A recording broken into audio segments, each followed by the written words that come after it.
Whenever I say ma PENDREAM TV there, I see them yopo.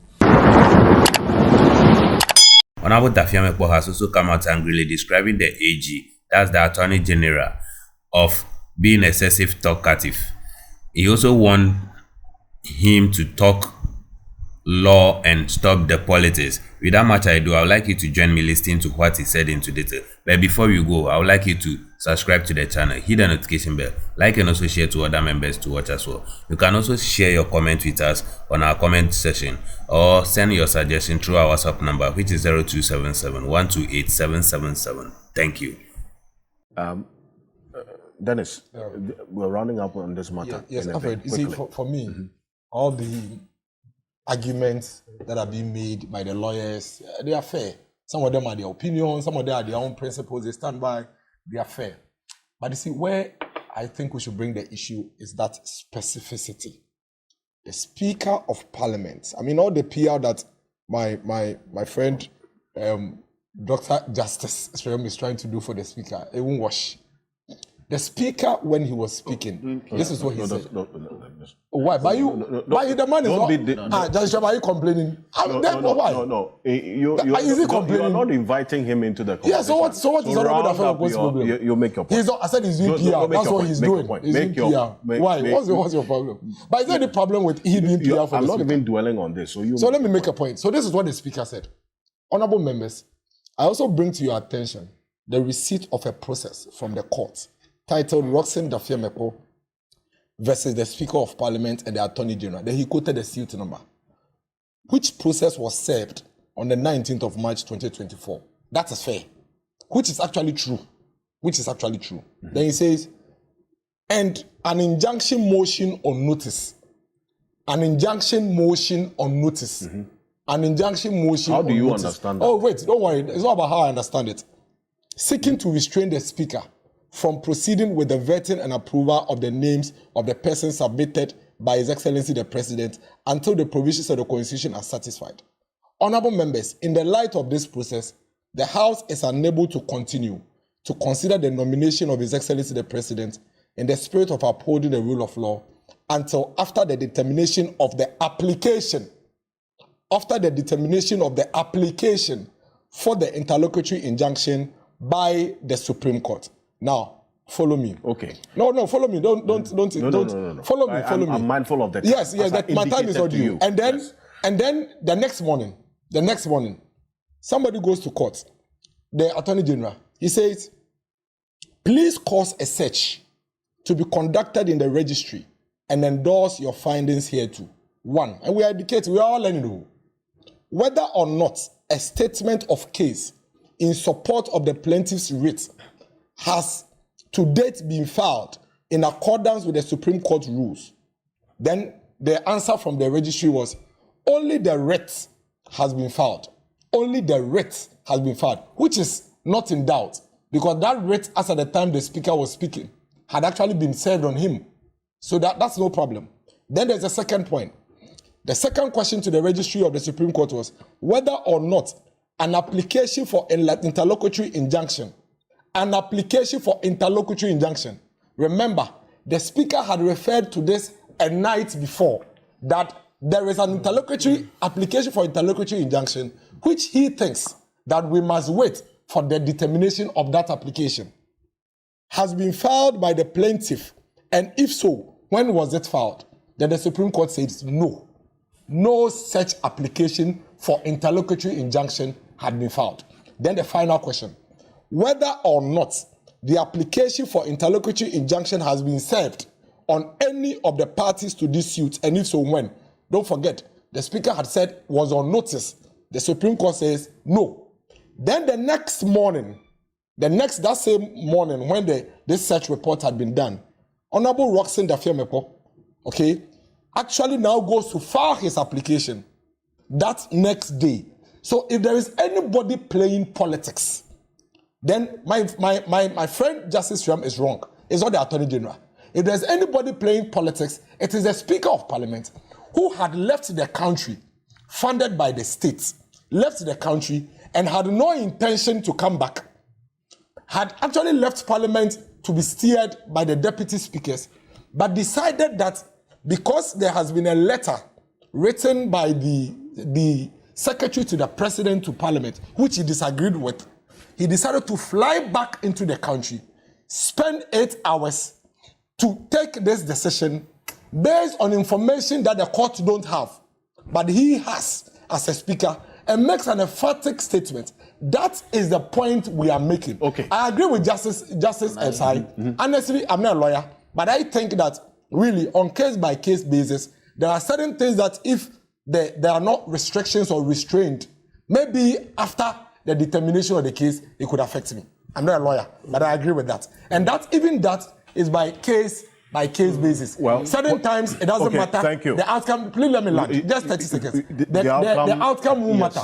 But the facts here, after all the conversations and all the gymnastics, is that the speaker made a specific reference which was not in existence. Well, the point is that, at least as point and he was doing politics. So the Justice can make his point, but he shouldn't do is here. PR for so the speaker. I'm going to give him Roxy to use PR for the speaker. Dafeamekpo. Yes. Yes.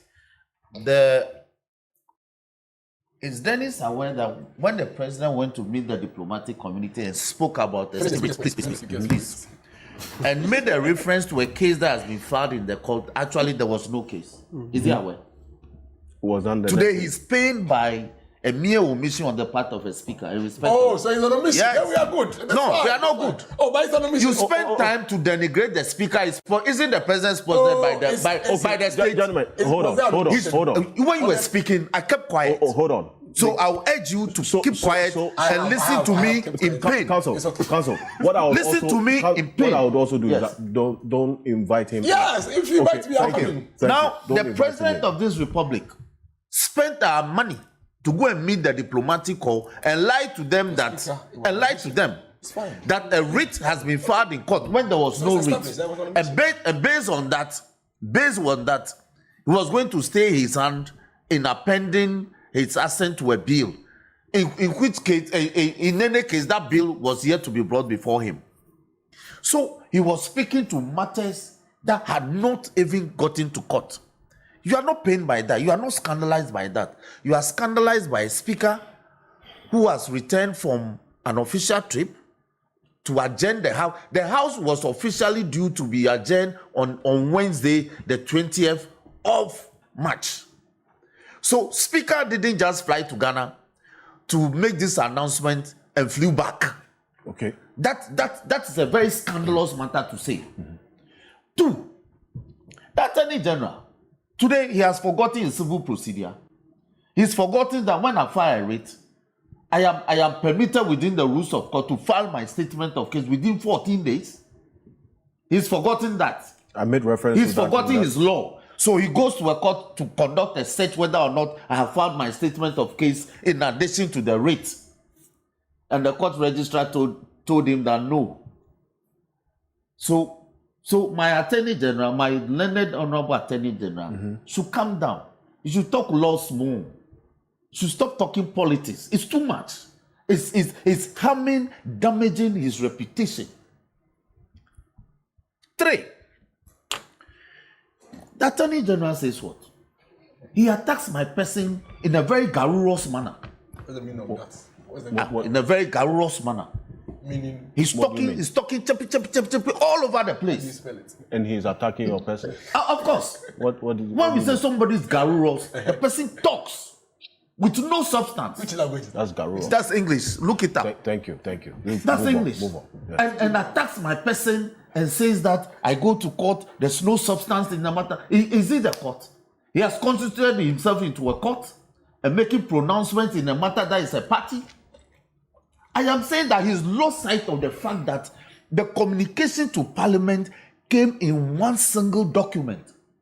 That I am alleging that the president is inviting Parliament to condone an unconstitutionality. Okay. So if I have cause to complain, my cause of action is based on his entire action, not part of it. The Attorney General should be discerning to appreciate this. Okay. Well, you see, let me go on to a few messages, because this one here says, good morning, Alfred. Niama Matefio.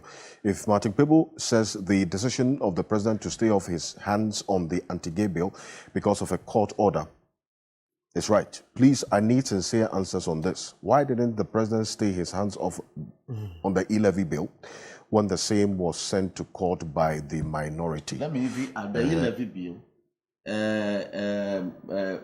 Voma went to court to withdraw GRA from collecting the money. Yes. The Supreme Court said no. So you say that essentially the point I think made is if the wrong was done then, that same wrong should not be repeated now to square it off. So we should forget about the wrong in the past, and we are making progress because we continually ask the president to up his governance. Up the governance because it's too abysmal. And now you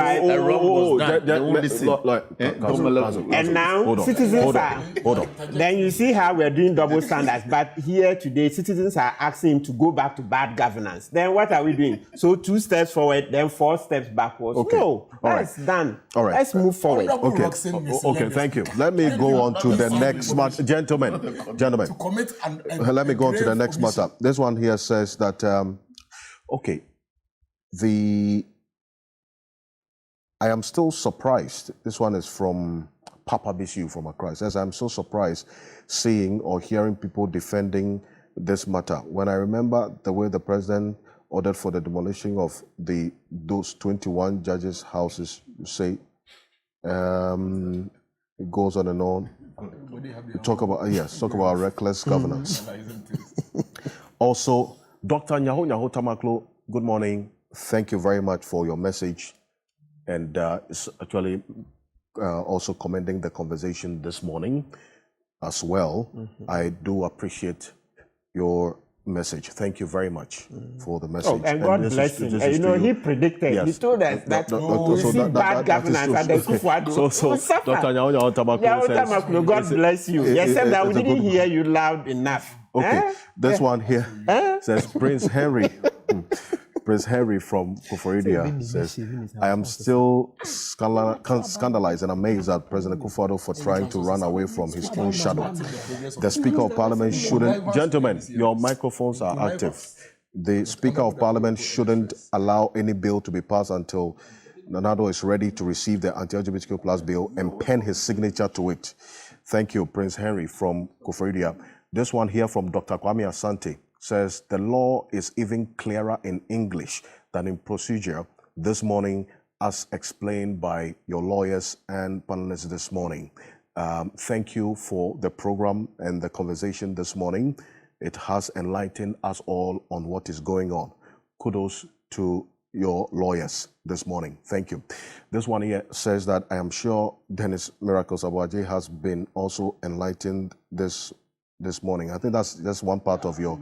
Okay, so the next one here is that the fundamental issue, apart from all these legal issues, is, and I want to find out from lawyer Dafeamekpo, whether this also impacts on the cost of governance as well, because in the end, this matter borders on even the size of government, for that matter, which we must also consider. And even though these ministerial nominees have their approval also in limbo, how does that impact on us as a country, you say, with caretaker ministers in place? Yes, do that quickly. And I have to... 30 seconds. So I have said that it's good riddance that these ministers have been kept in limbo. So we've reduced the size of government through the Speaker's action, and it's good. Look, let's not forget that when you go to the ministries, they are very experienced people, technocrats. Lots of these nominee ministers, can't match those technocrats. They can't match those technocrats. So there's no fear that work will not be done. Rather, politicians go to sit there and they, monopolize the work, the contracts and all that, so that they can make money. So this is good riddance that the directors and those people can work. The technocrats can work, all right? So it's good riddance. That's how I'm for anything that will make sure that these guys don't even go into office. We don't need an overbloated government. Baumia said he can do with 60 ministers. So Epufado should learn from Baumia, who says he can govern with 60 ministers. So Epufado should learn from Baumia. Baumia says he needs just 60 ministers. Okay, so no. So that is it. So if you talk about the lean government, which I think is what your candidate is That's not what promising. I'm talking about. I'm talking No. about Cote the fact d'Ivoire that has he's 40 put out a ministers. falsehood. Cote d'Ivoire uses 40 Politicians' ministers. work at the ministry is monopolized. The contract, hold on. so that they Hold make on. money. It's not It's in true. the Okay. Constitutional No, it's Review not true. Commission. Okay, It's okay, false. okay. Why The you say it's Judgment Debt All right. Commission. Then You are now Okay, in so wait. So you're talking about certain ills in our system. Certain. We have seen issues of some procurement matters that have gone wrong, even under The man said ministers for that politicians. matter. Yes. You are justifying. You are No, I'm against coming. Yes. I'm coming. He made the whole point. You see, And you are trying and I stand to by it. Dennis clean it up for him. I'm not going to So what go are you on this doing? path. Now, Lawyer Martin Pebo, you are making specific response to a statement that was made in a text. I want you to round up on that. Yes. point. So I made the point that Alfred, yeah. the politicians are monopolizing the work, especially the contracts, so that they sign and they can get the kickbacks and everything related to those contracts. They are even sidelining people On what who basis? have opposition views. So I will rely on the so- Corruption Perception Index. I will rely on the Wholesale. Judgment Debt Commission's work report. So you I will- rely on which specific references to make this point? So That's say it. Yes, so constitutional. You can say some is fair. Oh, but it's obvious. Don't do that. Okay, You okay, are a lawyer. hold you on. want the word You are a lawyer. Okay, You know what that's fine. politicians do. So you say You are a lawyer. Sam. Okay, right. Exactly. Sam. Oh, That it's is the obvious. fairest way to do it. Then But it's even okay. more concerning that even we have some. It is not Shouldn't concerning. we? At least it is better. It's an appropriate way to communicate. When you No, say wait. some. Don't worry, let's align that's, so that we that's can fine. make progress. That's fine. That's fine. That is no, what is gentlemen, important hold to you. on. You see, I should draw your attention to your argument. look, if you say that some politicians can be classified to be corrupt and also all what the people have said, we cannot say that that is okay. But you can say we that should be, all I'm coming. politicians We can should be corrupt. That was- you were aspiring. okay with that. I'm coming. We should be aspiring. But you were to okay have when he made a wholesale governance point. and politicians. But you were okay when he made a wholesale I'm point. not. So what's your in a case? banter What's your with you. point? What I'm saying Who's is making that that as a argument you're governance making? Or you're making and yourself? as a country, we should be aspiring towards having a governance system that does And not who is debating you condone on that? Who said- corruption. who is debating That's you the on same that? side, is it not? So you see, because we are at a point where you say that in the end, all of what is happening now must inure to the You are benefit setting of your this own questions country, and isn't answering. it? Nobody's So debating this on is that. where we are. And going forward, what should be the result of this shoot and everything that we are seeing now? Yeah, so let me just take us back to the reason why this is even happening.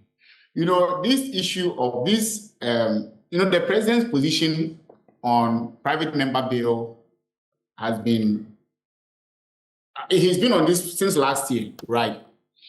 But let's look at the origin of this, that provision in the Constitution, which says that a private member bill should not have any effect on, that provision came into our Constitution at a point when during the colonial times, when a majority of, when indigenous Ghanaians took over the majority of parliament, and the colonial, the British became minority in the parliament. So they put this particular provision in the Constitution at the time so that they can, the British who were then in the minority would hold on to the expenditure power of the colony.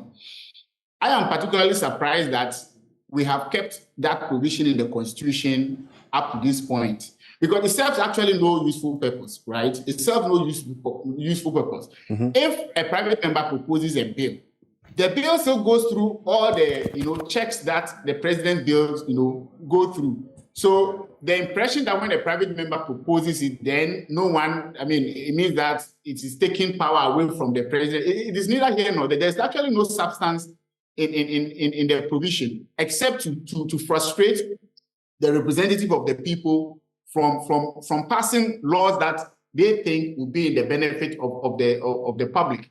So it is something that we probably even have to discuss more than all these other consequential issues. Now, on the main question of whether this thing is benefiting the country, I think it is. You see, democracy is, let's not pretend, whatever is happening now is politics, and there's nothing wrong with politics, right?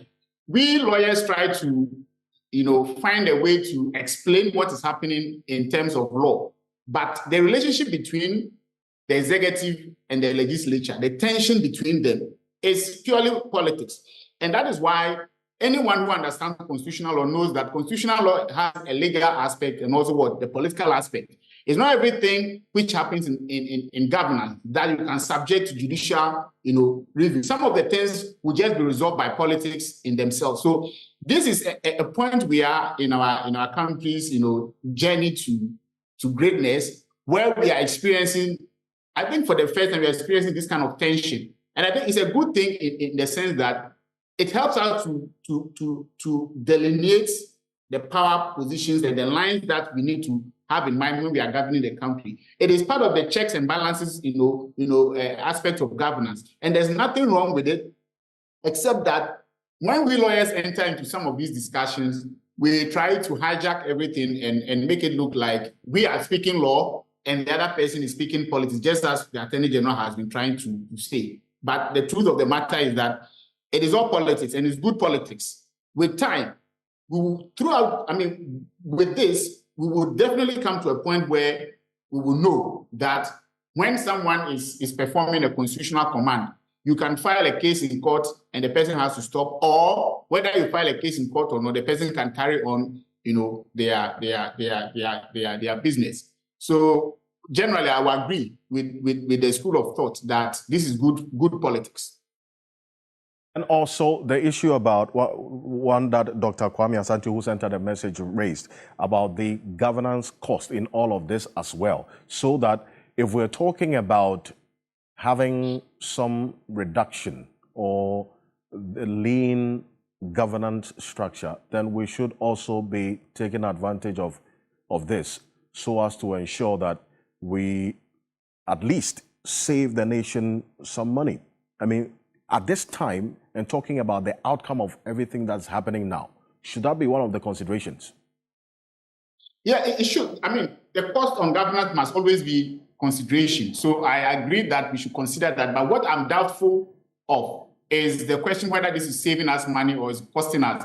The truth of the matter is that in the short term, we may think that this is costing in terms of, or this is saving some money. Mm-hmm. In the short term, we may think that this is costing us but in the long term, certain things will not repeat themselves. So for example, there was a time when J.H. Mensah went to court to challenge and said that when you win your second term, you cannot carry your ministers over, from the first term to the second term. They have to go through the processes again of vetting and everything. At the time, one of the arguments that were made was that it was a needless cost because the same people will be approved anyway.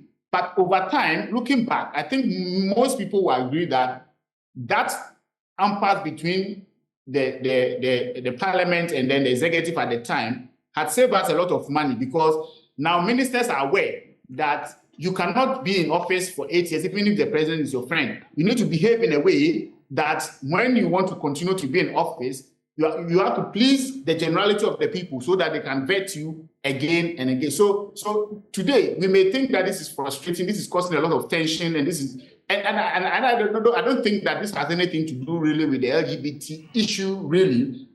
We can still discuss this state of confusion without bringing in the LGBT issue, because whatever decision we are taking now, whatever the court will rule now, in the future will have nothing to do with LGBT. It will have everything to do with how the president is supposed to behave when there's a law being passed in parliament, whether someone can interfere or interrupt the process of lawmaking and the court will come in. All these things will be resolved if the court really decide to resolve them. And then we'll have a better path forward in our democratic practice. But in terms of cost, to be honest with you, I think there is no loss with what is happening. There's indeed no loss with all what is happening. And just on that point that you were making, can we conclude on that point? Mm-hmm. Yeah, so with this, now that the numbers have reduced, it means that presumably... At least in the interim. Yes. So hopefully at least the time when... Yes. If you look at the time when the ministers were asked to go, so February 14th till now, so it means at least government spending on ministers would have come down, right? Is that the practical reflection of the situation?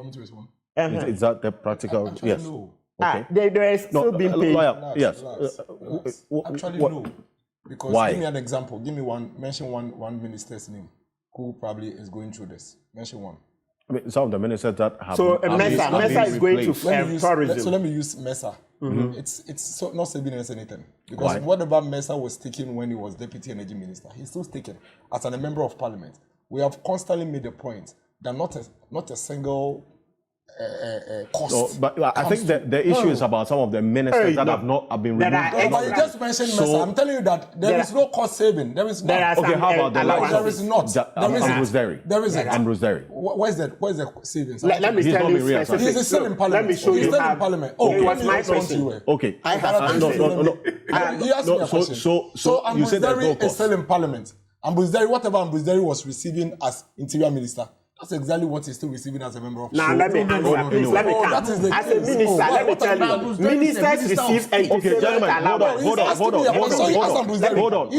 Let me answer. So I've seen with my eyes at the ministries, the entertainment they give ministers every weekend when they are going, the provisions, there is nothing like that. They buy. There's an ignorant point to make. Those things they buy, they give them. The ministers, I've seen with my eyes, they do. There is nothing like that. The provisions and the things they take home, those allowances, you won't get them. There's a difference between that is not given in parliament. Is that given in parliament? The provisions they give ministers, is that given in parliament? This is not law, so let me educate you. This is not law.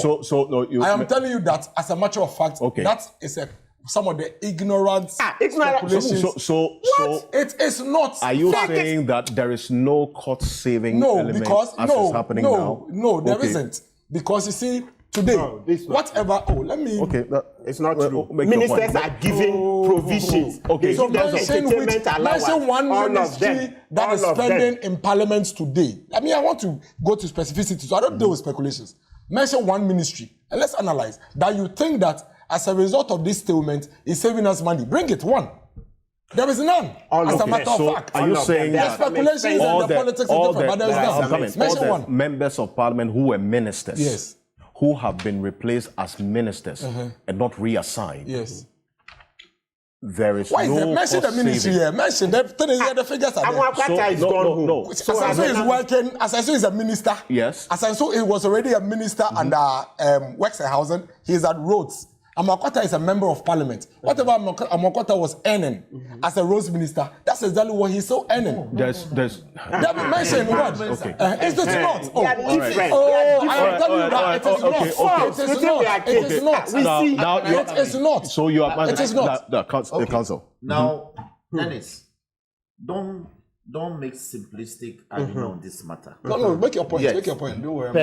Per the Professor Yainti Amwa emoluments report, ministers of state, their emoluments are higher than those of deputy ministers, and deputy ministers' emoluments are also higher than those of members of parliament. That is why, when you are a member of parliament and you are moving into the executive, you elect, and because the executive emoluments are higher than those of members of parliament, they normally choose that of the executive emolument. Right. So we can talk about the quantum that in the scheme of things, right? It may not be that. Because when you look at their facility, so let me tell you, you can't educate me on this. Please, we approve. Gentlemen, it was Parliament that approved the Yes. It was Parliament that approved the Yainti Amwa recommendations, and I'm telling you what we approved. In fact, there are emoluments, even vehicles. MPs have only one official vehicle. They have two. A V8 and a saloon. Thank you. All right? We don't get fuel allowance. Oh, you are. Right. All right? MPs, we don't get fuel allowance. Ministers of state do. Thank you. All right? So, let me help you. Okay. It's not about helping. No. It's about state. So essentially,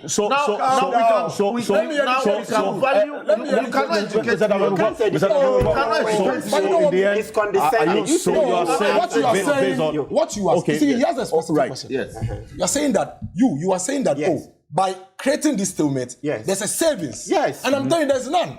Mention one ministry that doesn't have a minister okay, of state functioning in that ministry, and that even if there is no minister of state in that ministry functioning, there is a full expenditure because that activity for which Amoakwata or Damboche would have been executing is still being executed by either the chief director the chief director has to do allocation. Relax. Okay,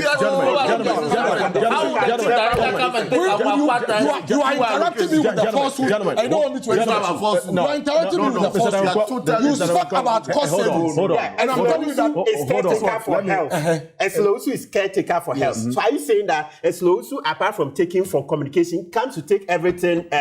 What is his name? Or the assembly back? Kweku Frimpong, the assembly. Are you saying that? Okay, this point is a very important point. Let me educate. Let me do the education. It's important. No, Gentlemen, hold on. Listen. Hold on. I said something. Let me correct. Please, we don't even have official vehicles because we purchased it. Listen. Thank you. Now, I will come to you. Cost saving. Gentlemen, hold on. This conversation is on the foundation of the impact of this on our economy. Exactly.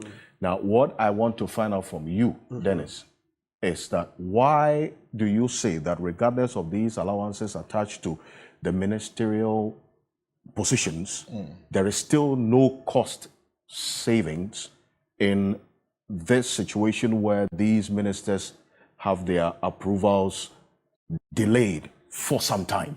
Okay. So first of all, in terms of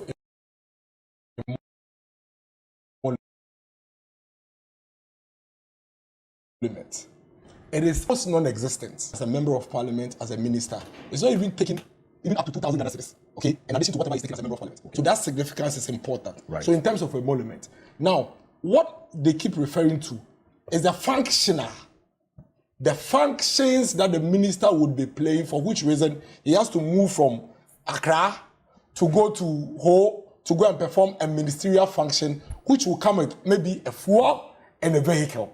Okay. I am saying that in the absence of a minister, in fact, if you put Ministry of Communication and Ministry of Information together as one ministry, what you have simply done is that you have kept all the staffing and all the responsibility of Ministry of Communication intact because you can't wipe it away. Okay. And you've kept all the functions of the Ministry of Information intact. So even though the health minister is not at health to go to Ho tomorrow, whoever is there, whether the chief director or the caretaker minister, would still come and utilize that fuel component and travel to Ho to go and perform that function. So in terms of recurrent expenditure, in the performance of a duty of a minister in a sector, there is no cost savings because even whether there is a minister there or there is a measure of a ministry or not, that function would have to be performed. All right. That is a matter of fact. All right. Yeah, but But what? that doesn't mean Okay. that But what? There's no cost savings. All right. There's no cost savings. Well, that's the truth. whatever So the you case, don't the minister come and take their allowances, the entertainment. The person will go to Ho to perform that function. Who will take it? all right, you so like Whether the director, the chief director, the caretaker minister, that is fact. I think The function doesn't run away. The function, Thank you. there is nothing called it. Thank you. You Thank you. are Thank you. peddling on the Now, streets. There's nothing like I'm that. telling you. No minister goes home with provision. Ask him. He was in government. Ask him if he was going home. Were you going home when? I was not in No, your friends were ministers. Were they going home with provision? Maybe your NDC friends were doing that. Thank We you don't very do much. that. Now, Your you are NDC so ministers were live doing that. here We don't do on that. Key Point. Your microphone is off. You're live here on Key Point. You're also live on TV3 Ghana on Facebook on 3FM 92.7. Now, the reason why he talks about being in the executive, I'm talking about Denis Miracle, he's been a former municipal chief executive, MCE for what? Equiapim North, eh? This is Equiapim North. Yes. And with the Interministerial Committee on Local Governance. Is it? Oh, I see. Anyway. No, it is not illegal mining. It's local He's governance. always throwing things that he doesn't know. Is he right now? This is not Supreme Court. He has no idea what he's talking about. And with this matter, on this issue, I've just received a notice that on Monday, an action is going to be taken again by you, Nelson Ross in Dafeamekpo. Did he say it here? Yes. No, he said it here. Yes, That I am what are you going to do? proceeding against the president in Mandamus to compel him to receive the bill as passed by Parliament. Oh. Yes. And I'm proceeding against the Speaker to also do his duty under the Constitution by submitting the bill. You are going to file Yes. a case of mandamus. Yes. Just for the benefit of the viewers. What is the effect of this Mandamus is suit? to compel a public officer to do his duty under law. So you want to compel the president through the court To receive. to receive. You see, the Constitution is very clear. You've got to inject The Constitution is very clear. Okay. That when you are compelled, when you are mandated, you are commanded to receive a bill that has been passed by Parliament, you have to receive it. Politics. I see. Yeah. Now, Justice Shamsai, In respect of vetting. I'm rounding up on this matter. You have decided, gentlemen. Thank you. Now, on going on this path of mandamus, and I don't intend to go ahead of you on the decision you have taken on Monday to file this mandamus to compel the president to receive this anti-LGBTQ plus bill, what Parliament has passed. Can Parliament still pass this bill without the president's involvement or the decision not to assent to it? course. No, that's no question to you. Justice Dr. Shamsai, please. Please unmute for me. Unmute. Yeah. Yeah, can you hear me now? Yes.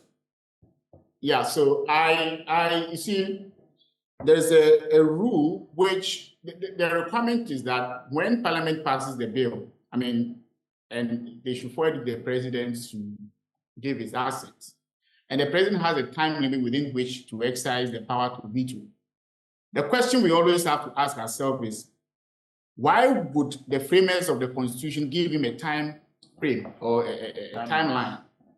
And when he breaches the timeline, what does it mean? These two questions are very important in understanding whether what the president is doing, the effect of what the president is doing. I am of the view, and I think I've spoken with a number of senior lawyers who hold the same view, that when the president refuses to veto and the time given him to carry out that exercise lapses, he will be deemed to have waived his power to veto, in which case the only conclusion is that the bill has been assented to by construction.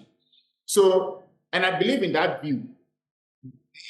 There is a time for you to do an act, and if you fail to do within that time, you cannot hold the whole country to ransom so that we wait until you decide to do it. That is the reason why they put the timeline, is to prevent a situation where a president will hold the legislative process to ransom and no one can do anything. And in fact, when it comes to Parliament itself, there is also a timeline on Parliament. For example, a bill cannot stay in a committee of Parliament beyond a certain period. This is 3 months. That also has the same 3 months. 3 months, actually. Pardon? 3 months. 3 months. 3 months, Okay, yes.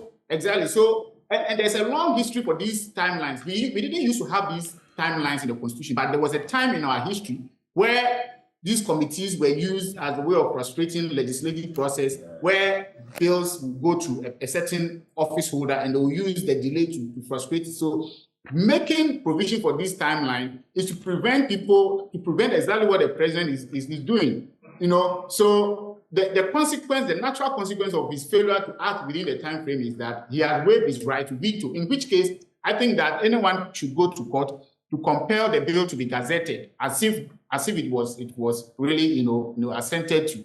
So I would rather choose a process. Okay, in this case, the bill has not been given to the president, has not received the bill yet, but there are other 3 bills which he has received and has not done anything about them, but rather said that he's not going to give his assent, that he has not vetoed either. Those 3 bills, I think what's next to be done is to seek a mandamus for the bill to be gazetted as though they have been assented to. And in particular, this one, I think Honorable's process is also a way of going about it, compelling the president to accept the transmission of the bill. Okay, thank you very much. Lawyer Dr. Justice Shremsai, really appreciate you on this one. And the issue as well of the Electoral Commission. Please stay with me because the next matter we would also have a conversation on. I'll be joined as we go on by Dr. Osai Kwapong, as well as Dr. Justice Shremsai on the other Zoom connection. But a number of your messages, let me first of all issue this apology that we cannot read all the messages, but I'll do well to read as many as possible. And I acknowledge all of you sending these messages as we speak, close to the 650 that we have received. Thank you very much. Jean Laura says, Denis Miracles, it says, the understanding of the law has reached us all today, and we must all be educated on this matter. John Mensah says, good morning, Alfred. Watching you from East Legon, Trasaco, without light. Unfortunately, we cannot watch your program on TV due to Dumso. You are watching on your phone now, Johnson Mensah. Thank you. Juliana Belinda Aubry says, she's watching us from the UK today. Nobody should condone the actions of LGBTQ persons. We have to make this law to stop all this happening to our children. It's not our culture, you say. Thank you very much. This one here, somebody's quoting Esther chapter 4 verse 14. I don't know what is there, but it says, God help our motherland. Amen. Thank you. This one here says that